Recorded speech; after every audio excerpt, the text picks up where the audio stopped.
Hola, ¿cómo están? Dios les bendiga en gran manera. Volvemos otra vez a esta serie de videos de escatología bíblica y vamos a dar por cumplido una promesa que hice en los últimos videos, que es exponer una exégesis breve,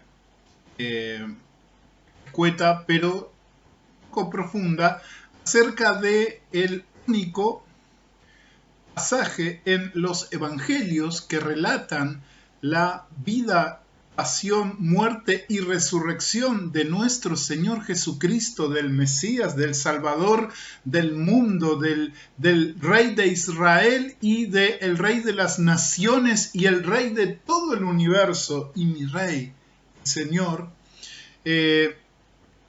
Que hablan acerca de la promesa dada a la iglesia de Cristo acerca del arrebatamiento de la iglesia. En los otros videos he expuesto de forma clara que no hay en todas las palabras registradas por los evangelistas, tanto los sinópticos, es decir, Mateo, Marcos, Lucas, como el Evangelio de Juan, que tiene su propia impronta acerca de lo que hizo y dijo Jesús, en ninguna parte de ellos hay ninguna mención clara acerca de arrebatamiento de la iglesia, solo, o sea, en ninguna parte de los sinópticos, ¿sí?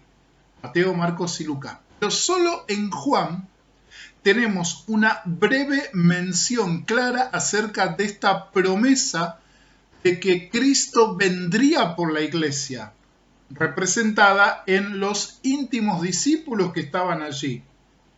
Yo expliqué en el otro video de que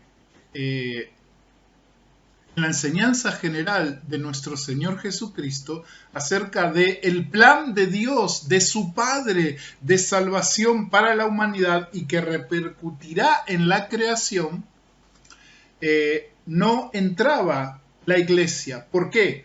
Porque el plan de Dios en principio se centró en Israel como su pueblo soteriológico. Dios, el Padre, le quería dar a Israel, su pueblo escogido, hasta la última oportunidad para ser ese pueblo a través del cual iba a cumplirse esas profecías mesiánicas que aparecen allí en los salmos y en los profetas y en los libros históricos y en el Pentateuco, que reuniría a las demás naciones, que de este pueblo saldrían las buenas nuevas de salvación. El plan redentor iniciaría en este pueblo en la figura del Mesías que vendría de ese pueblo, llamado, por ejemplo, por el patriarca Jacob como Silo o Siloé, ante el cual se reunirían todas las naciones. Este Silo o Siloé, este enviado que vendría de la tribu de Judá.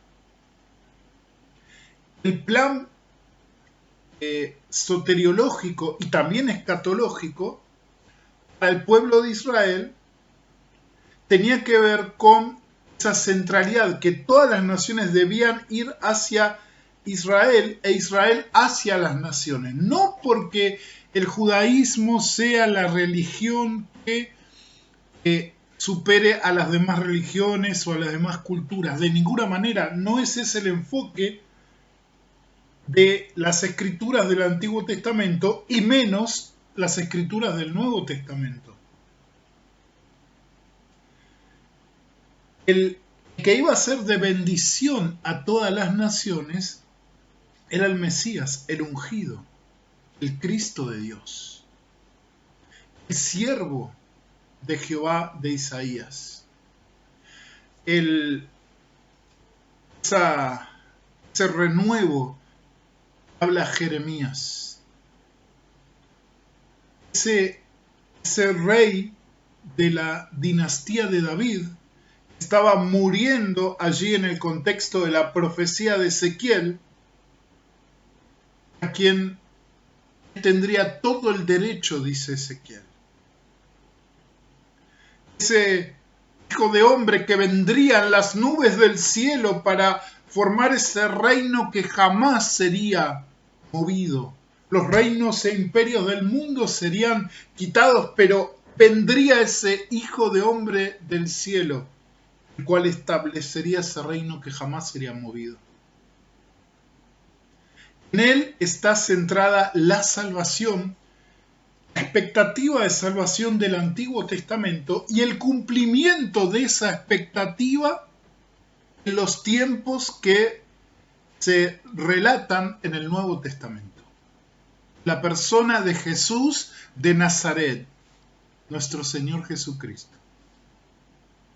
El Hijo del Hombre, el Hijo de Dios, aquel que tiene el derecho, aquel ante el cual se reunirían todas las naciones. Ahora, en el contexto de la llegada del Mesías, una cosa importante era que su pueblo le recibiese como su rey. Él vino como su rey, está la profecía de Zacarías 9. Él vino como su rey, pero después está también la profecía de Daniel 9, en las 70 semanas, dice que el Mesías sería ejecutado, se le quitaría la vida al Mesías. Y ese término, mas no por sí, en varias versiones hebreas, indica que no se daría el cumplimiento pleno. Las profecías mesiánicas de la esperanza recaería en el Mesías por la muerte del Mesías, ¿no? Se haría cumplimiento, sí, apertura a este plan soteriológico a todas las naciones. Como explica el apóstol Pablo, el rechazo del Evangelio encarnado en Cristo tuvo como resultado que Israel perdiera ese privilegio como pueblo soteriológico. Que aquellos que no eran pueblo se vuelven pueblo, tal como está profetizado allí en la profecía de Isaías, en Zacarías, Miqueas. Aquellos que estaban despreciados por causa de los supuestos escogidos, los que Dios había escogido, y los estaban despreciando, bueno, el reino de Dios se fundaría en ellos. La esperanza, el reino sobre la tierra no se pierde, se amplía a los gentiles y judíos que crean en el Mesías.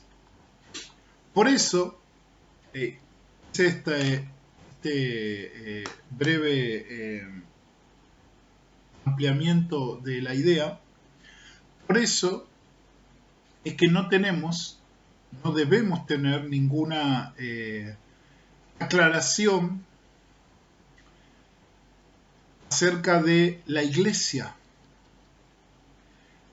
En la predicación de Jesús al pueblo, antes del rechazo total que se da allí en la explanada del templo, por parte de los judíos que siguen a los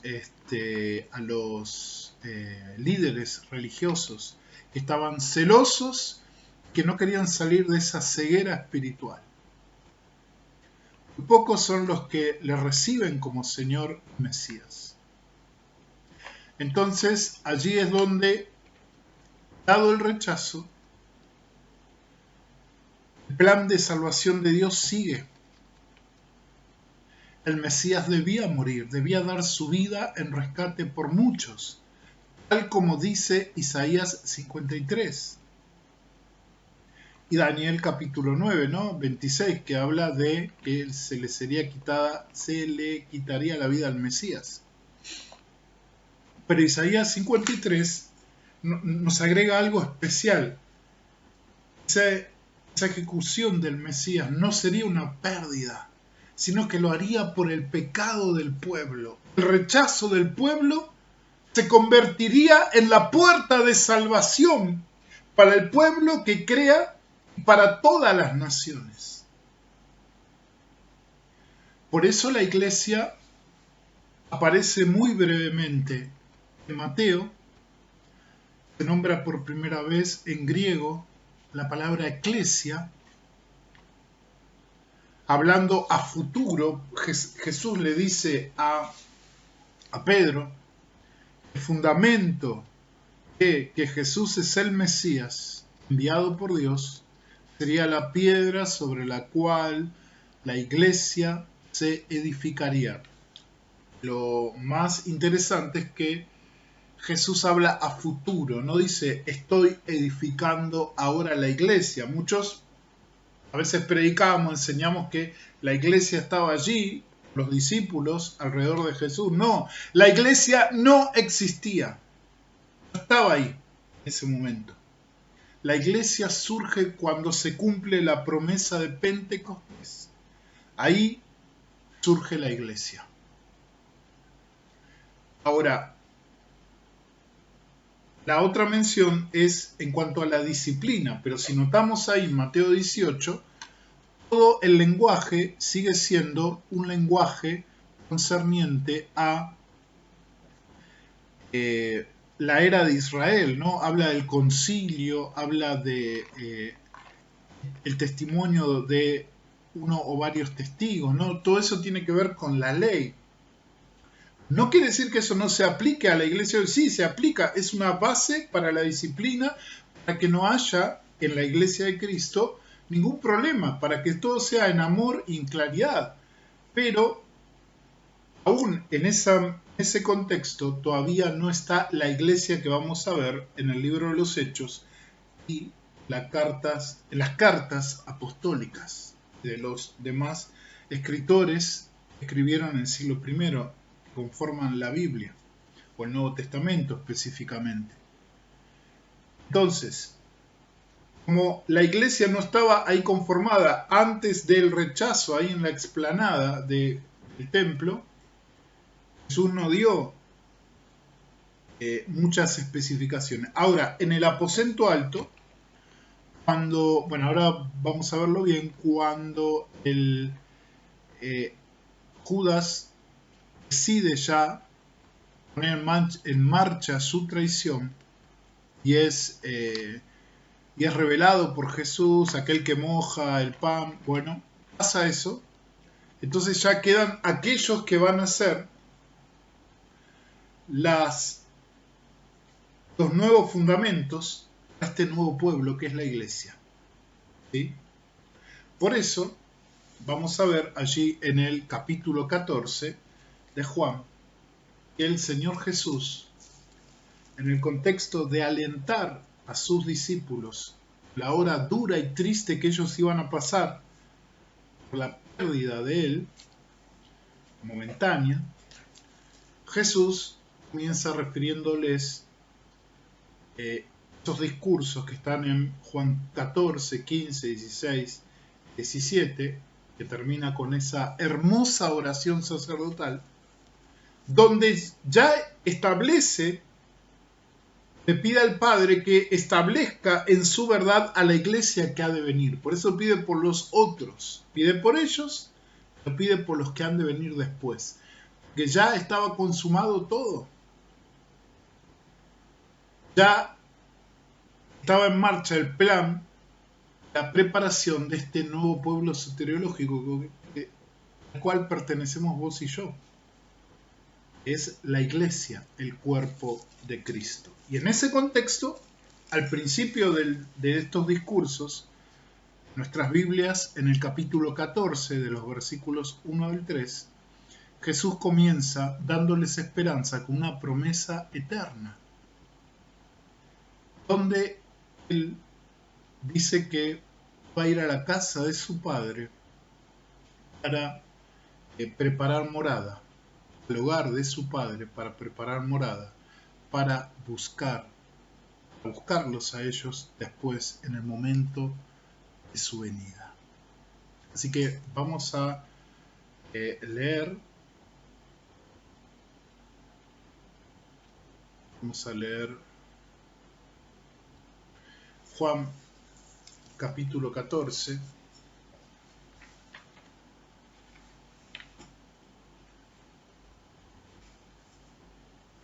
Juan 14, versículos 1 al 3.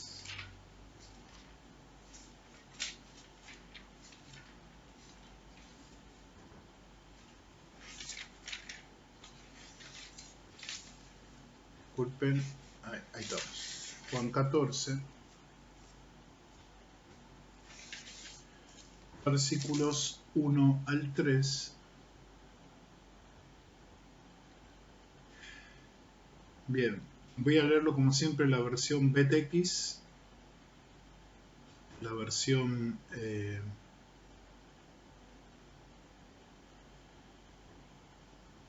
que se basa más en los manuscritos más convenientes de la crítica textual.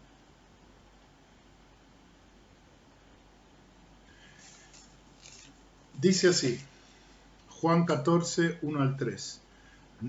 No se turbe vuestro corazón. Creed en Dios, creed también en mí. La casa de mi Padre muchas moradas hay. Si no, os lo hubiera dicho. Voy pues a preparar lugar a vosotros.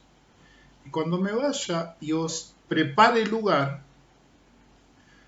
vengo otra vez y os tomaré a mí mismo, para que donde yo estoy, vosotros también estéis. Aleluya. Bueno, voy a comenzar a explicar y a profundizar en el texto.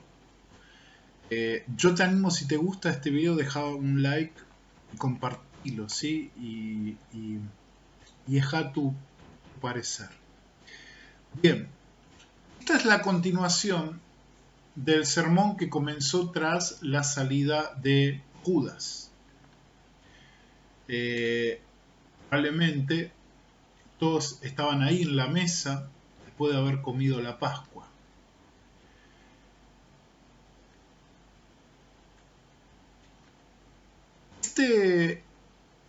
Estos 3 versículos están relacionados en el contexto del pasaje con lo que dice Juan 13:33. El Señor Jesús les dijo: hijitos, aún estoy con vosotros un poco. Me buscaréis, pero como dije a los judíos, también a vosotros os lo digo ahora. A donde yo voy, vosotros no podéis venir.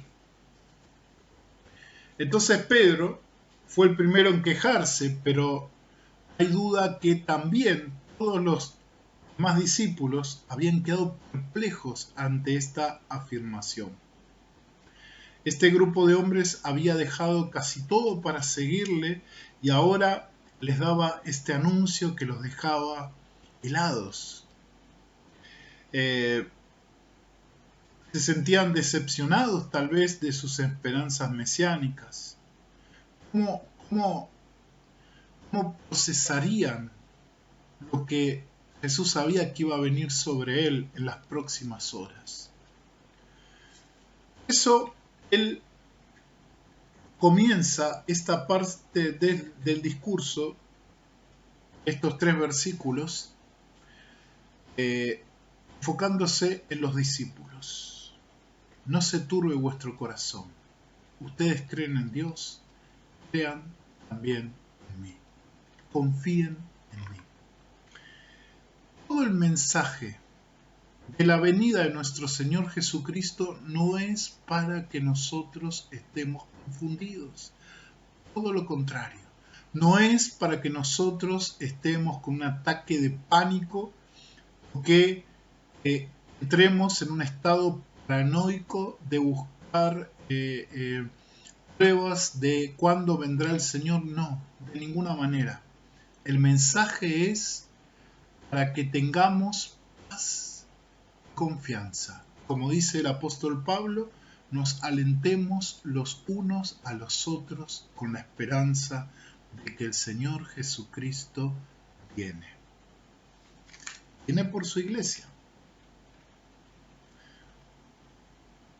Entonces,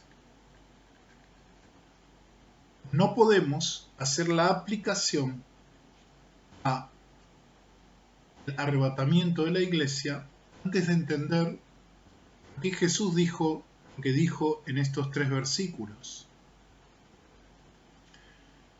Cuando dice, no se turbe vuestro corazón, expresa esa conmoción que invade a la persona, esa sensación de miedo, esa sensación de escalofrío, ¿no? Porque el Señor ya les estaba diciendo, los estaba preparando para lo que iba a venir. Eso te choquea, te deja paralizado. Por eso el Señor le dice, no entren en ese estado. Ustedes confían en Dios. Yo les hablé del Padre, le hablé de su amor hacia ustedes. Confíen en Dios. También esto es una palabra para que nosotros confiemos en Dios en este tiempo, como dijimos en el anterior video, que estamos en el desposorio con Cristo. La iglesia está en el desposorio con el novio. No lo vemos al novio. El novio, como vamos a ver, está preparando la casa del Padre para nosotros. Ya comenzó los preparativos. Ahora voy a explicar a qué se refiere eso. Ahora,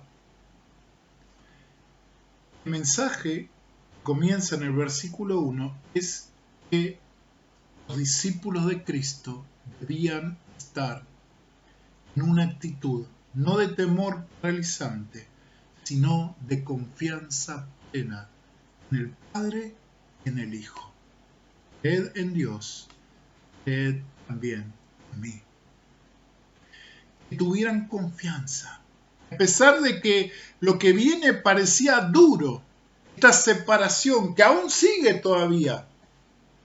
¿Se acuerdan que vimos en el otro video que el novio iba a ser quitado? Eso es duro, pero es necesario para el cumplimiento de todos los propósitos salvadores de Dios para la humanidad.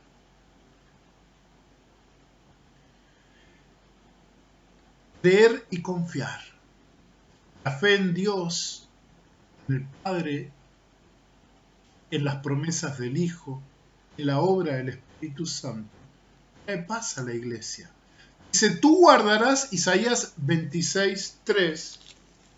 Se lo voy a leer de acá. Isaías 26:3.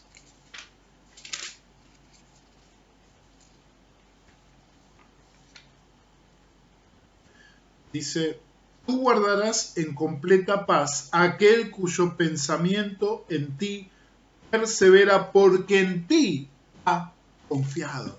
O sea, el que persevera y confía en el Señor es guardado en completa paz. Se cumple esta palabra del profeta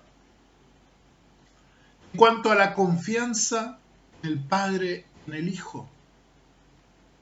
Se cumple esta palabra en cuanto a que descansamos en Él. Nosotros continuamos la obra de los primeros cristianos del siglo I. Por eso nosotros tenemos que esperar el cumplimiento de la promesa personal a la iglesia en este tiempo en que el Señor sigue preparando el lugar para nosotros, sigue abriendo las puertas para que millones sean salvos. Debemos esperar confiando en el Señor, no desesperándonos, no siendo atrapados por ese temor paralizante de lo que va a venir, de lo que va a pasar, sino plantear el echar raíz con nuestra fe en la persona de nuestro Señor Jesucristo, en las promesas del Padre, ya cumplidas en Jesús, claras en las Escrituras. Después dice, en la casa de mi Padre hay muchas moradas.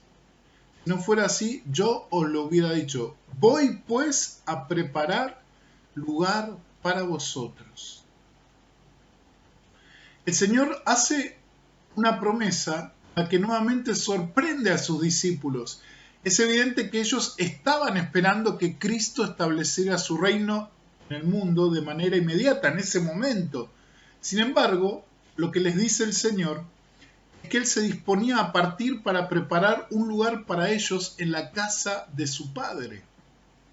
Fíjense cómo acá presenta al cielo, la morada del Padre Celestial, como la casa del Padre. El cielo, la casa del Padre, ¿no? Jesús muchas veces dijo que yo vengo del Padre, el Padre me envió. El Padre que está arriba, que está sobre todos. Esa es la casa que Él está preparando.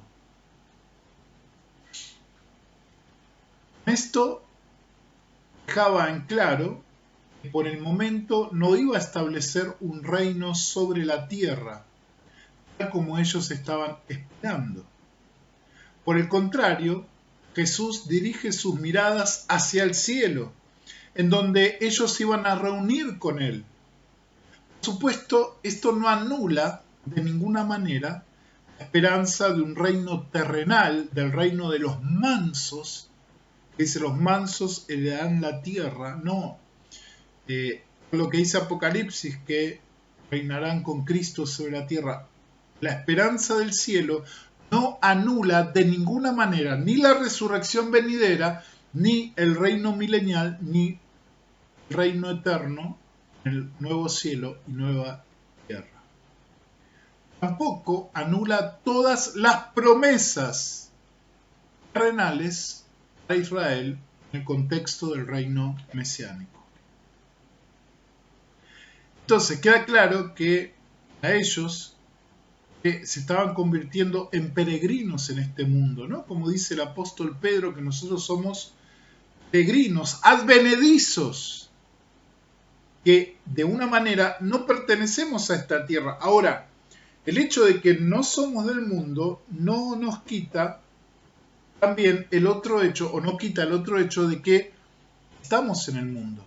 Jesús dijo, no son del mundo, pero están en el mundo, le dice al Padre, guárdalos del mal. Esta visión de la iglesia que no es del mundo, no es una visión escapista, no la podemos interpretar como una visión escapista de desentendernos del sufrimiento del mundo, de la necesidad del mundo de conocer a aquel que puede calmar todo ese sufrimiento que es Jesús de Nazaret. No, de ninguna manera. Esta enseñanza implica que nuestra identidad está en el cielo con el Rey del cielo, con Jesús, y también está en la tierra porque estamos en el mundo, guardados del mal, pero estamos en el mundo. A veces la iglesia ha cometido el error de aislarse del mundo. No te aísles del mundo. Sé parte del mundo y a la vez permití que el Padre te guarde del mal. Vos podés estar en el mundo guardado del mal. Vos podés ser parte del mundo, de la sociedad, de la cultura, guardado del mal y siendo un elemento catalizador, un elemento que transforma el mundo. Pero seguimos con la promesa, ¿no? que le hace el Señor a los discípulos y a través de ellos a nosotros. Esta promesa era de preparar morada para ellos en la casa del Padre. En primer lugar, una morada es un lugar donde estar, un sitio donde establecerse. Nosotros también podemos ver que el lugar a donde iba a preparar esas moradas era en la casa de su padre, ¿no? Acá lo podemos concatenar con el símil de las bodas. El Señor usó esta misma expresión al comienzo de su ministerio público al referirse al templo, ¿sí? Allí en Juan 2:16. Juan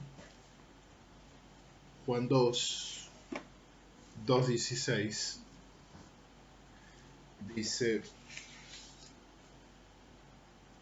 dijo a los que vendían las palomas, quitad esto de aquí, no hagáis la casa de mi padre casa de mercado. El término griego es oikos, si no me equivoco. Es un término que no habla de un lugar público, sino que habla de un hogar. El hogar era esa casa, ese templo. El templo de Dios es ese lugar que es el hogar de nuestro Señor Jesucristo, pero que también Él está preparándolo para que sea nuestro hogar, tu hogar, mi hogar. Ahora, si seguimos con esta analogía que el mismo Señor usó al usar esta palabra para definir el templo como el hogar de Dios, podemos notar que en el templo había numerosas dependencias y estancias en las que los sacerdotes y levitas realizaban distintos servicios en relación al culto al Dios de Israel. Ahora, no hay duda que el Señor no estaba refiriéndose en estos 3 versículos al templo de Jerusalén, sino al templo celestial, de la Jerusalén celestial. Dice Hebreos 9:11, Hebreos 9:11, dice, pero habiendo venido Cristo, sumo sacerdote de los bienes llegados, por medio de un mayor y perfecto tabernáculo, no hecho de manos, a saber, no de esta creación, ¿sí? Un nuevo tabernáculo, la morada de Dios, la morada celestial. Y el verso 24 que dice, porque no entró Cristo en un santuario hecho por manos, representación del verdadero, sino en el cielo mismo, a presentarse ahora delante de Dios por nosotros. Pero también vemos que está estableciendo una asociación de ideas. De la misma manera en que en el templo de Jerusalén se habían construido moradas para que se sirvieran a Dios en ellas, ahora el Señor iba a la morada de su Padre, que es su morada, al cielo, que es la verdadera casa de Dios, eterna, celestial, para preparar moradas para su pueblo, desde las cuales se pudiera continuar sin cesar el servicio a Dios de una manera perfecta. En el Evangelio de Juan, el término morada incluye mucho más que una habitación o una mansión, implica comunión con Dios. Por ejemplo, allí en Juan 14:23 dice, el que me ama, mi palabra guardará, y mi Padre le amará, y vendremos a él, y haremos con él morada. Habla de la comunión con el Padre, el Hijo. Y esa comunión que se da cuando recibimos al Señor, también se refleja allí en la morada celestial. Tenemos que entender algo. Aun si el cielo es un lugar imaginable, glorioso, pero si estuviéramos nosotros solos, solo sería como una jaula de oro, donde moriríamos de aburrimiento. Nuestro Señor dijo que allí había muchas moradas, porque serán muchos los que estarán ahí.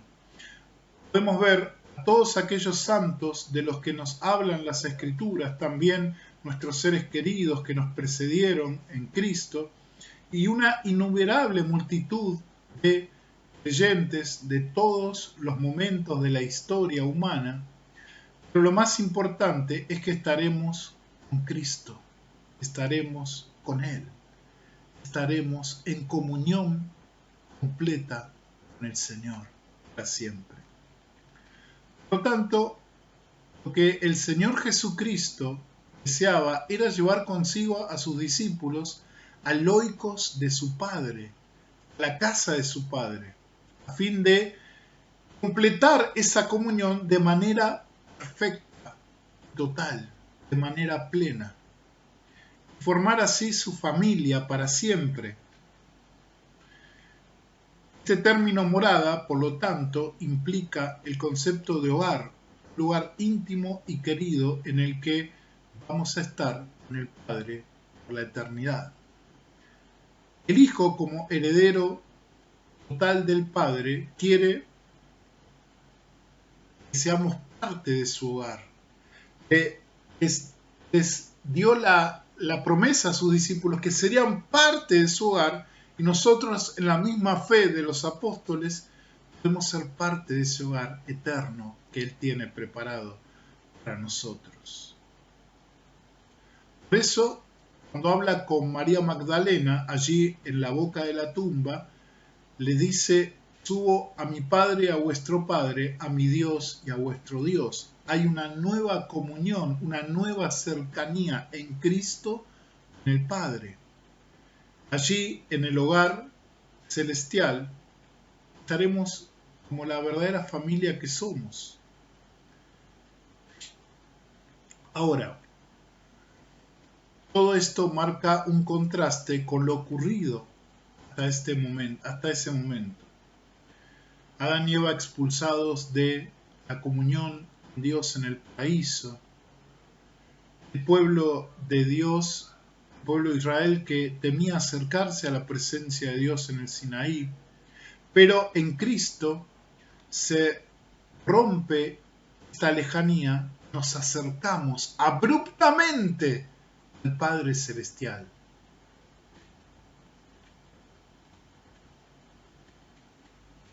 Entonces, allí tenemos en el versículo 2, perdón, a ver, no quiero decir de memoria mal, versículo 2, dice, allí en el versículo 2, voy pues a preparar lugar para vosotros. El Señor les había hablado de su partida, que no podía seguir con ellos, que tenía que hacer algo. Les explica que esa partida no implicaba una separación eterna de ellos. No iban a ser abandonados, sino que se disponía a preparar un lugar para ellos en la casa de su Padre. Esta promesa se traslada también a todos los que habrían de creer, a todos los que habríamos de creer la promesa apostólica dada a los apóstoles. Acá hay una figura, ¿no? Un anfitrión que se adelanta a sus invitados para preparar todo en el salón cuando ellos lleguen. Entonces, tenemos que preguntarnos, ¿en qué sentido dijo el Señor Jesucristo que iba a preparar el cielo para que estuviéramos allí? Para poder responder a esto, tenemos que ir hacia un hecho histórico. Si nuestros primeros padres, Adán y Eva, fueron expulsados por causa del pecado del paraíso, esa comunión con el Padre, ¿cuánto más el hombre tendrá cerradas las puertas del hogar celestial? Por tanto, desde este punto de vista, el término preparar indica que tenía que preparar, por un lado, la entrada al hogar celestial y por otro, los que vamos a entrar al hogar celestial. Y esto es lo que Cristo se disponía a hacer en aquellos momentos, cuando iba de camino hacia la cruz. Era el lugar de sentencia para el pecador, el cual Cristo toma por amor. A partir de ese momento, Cristo se convierte en la puerta y el camino al Padre para que todos aquellos que decidieran aceptarle como su Salvador pudieran pasar por esa puerta y transitar con seguridad el camino al hogar del Padre, a nuestro hogar celestial, a tu hogar celestial, a mi hogar celestial. Ahora, notemos que Él no dijo, voy a prepararos a vosotros para que podáis entrar en el cielo, sino que sus palabras fueron, voy a preparar lugar para vosotros. Por tanto, sin descartar lo anterior, debemos pensar un poco más en estas palabras. Hasta ese momento, ningún hombre había podido entrar al cielo en un cuerpo glorificado, libre de los efectos del pecado. Esto cambió completamente con la ascensión de Cristo al cielo después de su resurrección. Así que, aunque la Escritura no nos ofrece más detalles, se puede pensar que el cielo sufrió cierta transformación, convirtiéndolo desde ese momento en un lugar apto para que los hombres ya glorificados por causa de la obra redentora de Jesucristo pudieran entrar allí en el hogar del Padre. En este sentido podemos ver a Cristo como el primogénito entre muchos hermanos, como dice Romanos 8:29. Entonces, íntimamente relacionado con esto último, podríamos pensar que las moradas que Cristo ha ido a preparar en el cielo pueden tener que ver con nuestros cuerpos en la condición glorificada. Esto se vería apoyado por lo que dice el apóstol Pablo allí en 2 Corintios capítulo 5, versículos 1 al 4. Se lo voy a leer bien.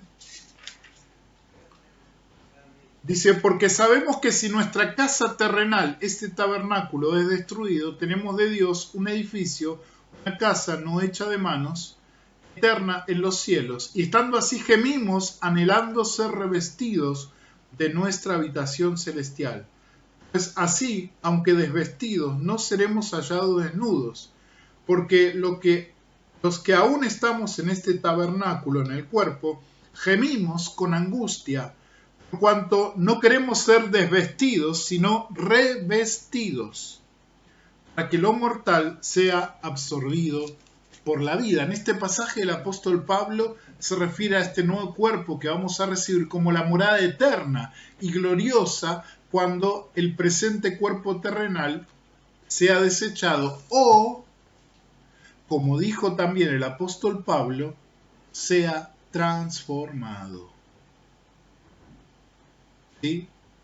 Estando en el cuerpo seamos transformados. ¿Cuándo dice eso? En el momento que se toque la final trompeta y los muertos en Cristo se levanten y se reúnan con el Señor, también en concordancia con 1 Tesalonicenses capítulo 4 del 13 al 18, de los muertos en Cristo resucitan primero y después nosotros somos arrebatados para encontrarnos con el Señor en las nubes.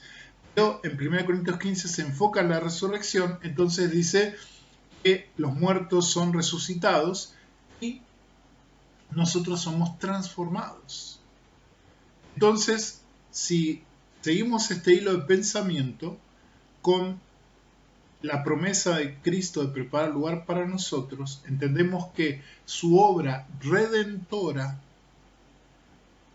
nos sume por completo. No solo nuestro ser interior, sino también nos redime el cuerpo tal como el apóstol Pablo lo dice así en Romanos capítulo 8.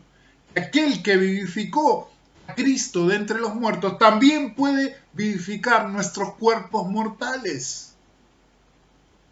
Entonces, esta promesa de Cristo se cumple en lo que va a decir a continuación el Señor. Vengo otra vez y os tomaré a mí mismo. Dice, si me fuere y prepara el lugar, vengo otra vez y os tomaré a mí mismo, en el versículo 3 de Juan 14, para que donde yo estoy, vosotros también estéis. O sea, Cristo no solo promete prepararnos el hogar del Padre, sino que una vez que lo hubiera hecho, anuncia que retorna a llevarnos a esa morada. Ahora, ¿qué significa vengo otra vez? Algunos interpretan como la referencia a regreso con sus discípulos tras la resurrección. ¿Sí? Otros creen que se trata de una venida espiritual a través del Espíritu Santo para estar con su pueblo hasta que sean llevados con él al cielo cuando mueran, ¿no? Es cierto que cualquiera de estas dos opciones pueden asumirse y quedan reflejadas en los versículos, por ejemplo, en el versículo 18 del capítulo 14 o en el versículo 23. Pero tenemos que admitir que el acontecimiento que mejor se adapta a lo que dice nuestro Señor Jesucristo acá tiene que ver con su futura venida en gloria para tomar a su pueblo en las nubes, tal como lo vemos en 1 de Tesalonicenses capítulo 4 del 13 al 18 y 1 de Corintios 15, 51-58. ¿Sí? Se trata de una venida literal y personal. Fíjense que este versículo retracta la venida personal por sus discípulos, por la iglesia. Y si vos estás en Cristo y caminando, mientras sos conformado por medio de la obra del Espíritu Santo a la imagen de Jesucristo, sos un discípulo de Cristo. Asumís la misión de Cristo, llevando el Evangelio a todas las naciones y acercando, por medio de la predicación del Evangelio y la vivencia del Evangelio, las personas perdidas a Dios. Asumís la misión de Cristo, lo seguís a Cristo. Entonces esta promesa es para vos. Que todos aquellos que son discípulos de Cristo, a partir de Pentecostés, son parte de la iglesia. Por eso esta promesa es una promesa solo para la iglesia. Es una promesa personal. Un encuentro personal. No tiene nada que ver con lo que Jesús dijo en Mateo 24, del 29 al 31, donde todo ojo le verá. No tiene nada que ver. Por eso yo estoy más que nunca convencido por el testimonio bíblico que este encuentro de Jesús con la iglesia, este arrebatamiento, que incluye la resurrección de los cristianos ya han partido, va a ocurrir antes, no al final, antes. No sé cuándo. Eso solo lo sabe el Padre. No sé cuándo.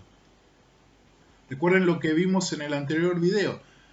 Cuando el padre le dice al novio, hijo, ve a buscar a tu esposa, esto va a ocurrir en el momento que el padre decida.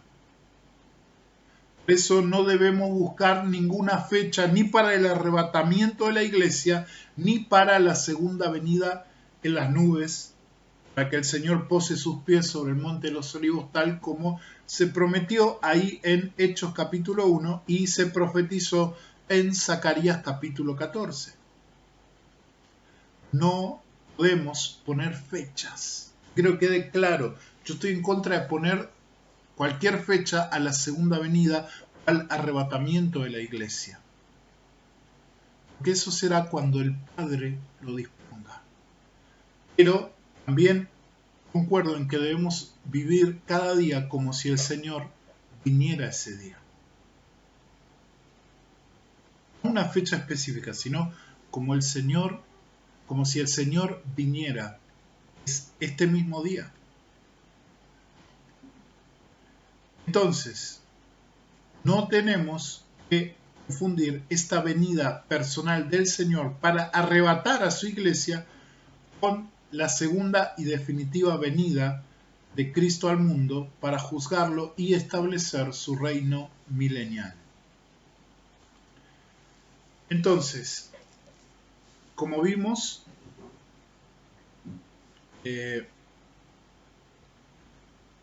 esta promesa de Juan capítulo 14 es solo para la iglesia. Y es el único momento en el cual Cristo habla acerca de este encuentro después de que Él preparó el lugar con su muerte y resurrección y a la espera de que Él vuelva. Él va a venir a buscarnos, Él va a venir a buscar a su iglesia. No sé cuándo va a ser. No nos toca saber como el Señor le dijo a sus discípulos. No me toca a mí, no te toca a vos saber. No nos toca saber. ¿Sabes lo que nos toca? Esperar con ansias, con gozo, sirviendo al Señor, expresando el amor de Dios todos los días, sabiendo que esa promesa se va a cumplir en un momento. ¿Se cumplirá el sábado? No lo sé. Algunos dicen, sí, el sábado, como este Tempone que dijo que el 21. No estoy de acuerdo en poner ninguna fecha. ¿Se cumplirá ahora, hoy, en el momento que estás? No lo sabemos. Lo único que nos toca es estar preparados, seguir amando y sirviendo a Jesucristo hasta que Él venga a buscar a su iglesia y estemos allí en el hogar celestial. También esta promesa se aplica para aquellos que dejan este cuerpo. Sí, yo creo en la esperanza del hogar celestial. No sé si estaremos ahí delante del trono, no lo sé. Eso detalle lo dejo para el Señor. Si estaremos en un lugar aparte, como uno dicen, pero allí en el cielo, no lo sé. Sé que Él va a estar ahí, su presencia va a estar ahí. Sé que, dada la obra redentora de Cristo, no hay ninguna prueba de que vamos a ir a algún lugar como el Seol o el Hades, no. El Hades es la prisión temporal para aquellos que definitivamente rechazan al Señor, rechazan el Evangelio. Van a aquella prisión temporal. ¿Por qué temporal? Porque, según el testimonio de la Escritura, el muy breve y vago testimonio de la Escritura, pero testimonio al fin, allí permanecerán hasta el día del juicio. Como los ángeles, como hay ángeles que están en prisiones de oscuridad, reservados para el día del juicio. Entonces no hay ningún motivo para dudar de que haya almas, espíritu de personas encarceladas a la espera del juicio del gran trono blanco de Apocalipsis capítulo 20, ¿no? Y nosotros no vamos ahí, que creen en Cristo no van ahí, sino que van a la presencia del Señor hasta el día que se suene esa trompeta. El Señor con la voz del arcángel llame a los que están en la tierra, a los muertos, o sea, a los cuerpos muertos y a los que hemos de estar vivos. Y nosotros y los muertos sean resucitados y nosotros seamos transformados en ese cuerpo de gloria y nos encontremos con el Señor en el aire. Esa es la promesa, esa es la esperanza. No hay fecha. No estoy a favor de ninguna fecha, no proclamo ninguna fecha, puede ser en cualquier momento. Sí estoy a favor de que el arrebatamiento va a ser antes de la gran tribulación. Sí, eso estoy totalmente seguro por el testimonio de la Escritura, por lo que expliqué ahora y por otros pasajes más. Estoy seguro de eso, muchos no están de acuerdo. Bueno, eso no implica que yo sea un hereje o que vos seas un hereje, no. Eso implica que tenemos distinta visión y está bien. Tiene que pasar eso. Ahora el Señor va a ser el que va a mostrar cuál es la visión correcta, ¿sí? Así que que Dios te bendiga. Muchas gracias. Si te quedaste hasta este momento, muchas gracias. Que el Señor llene tu corazón, que la paz de Dios inunde tu vida y seguís sirviendo a Cristo con alegría. El mensaje del arrebatamiento de la iglesia sea para alentarte a estar en comunión más profunda con el Señor, a predicar con más fuerza el Evangelio y que la casa del Señor se llene con más y más personas, tal como el mismo Señor lo dijo allí en la parábola de la fiesta. Inviten a todos hasta que mi casa se llene. Dios les bendiga, nos vemos en el próximo video. Si no lo hiciste, suscríbete y por favor comenta con toda libertad, respeto y amor. Dios les bendiga en gran manera. Maranata, Jesús